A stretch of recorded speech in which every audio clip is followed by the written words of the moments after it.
In this video, I'm going to show you how you can remove or delete items from cart on Alibaba.com app. If you find this video helpful, I kindly request that you support me by liking the video and also by subscribing to my channel. Now I have here items added to my cart, and for you to be able to see your cart, you'll need first to go ahead and log into your account on Alibaba.com app or website. And once you are logged in, go to this section called cart, and you'll be able to see all the items that you have just or you added to cart. To see them, go ahead and click on cart. And for my case, you can see I have here quite a number of items.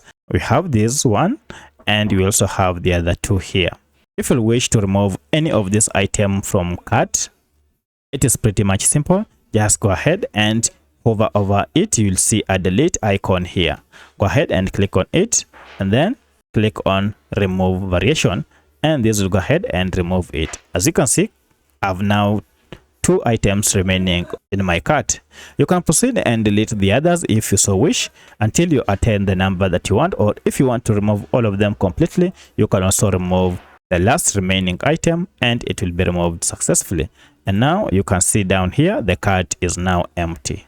So that's how you can remove items from your cart on Alibaba.com app.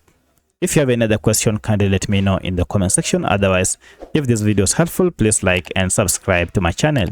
Thanks for watching, and let's meet in the next video.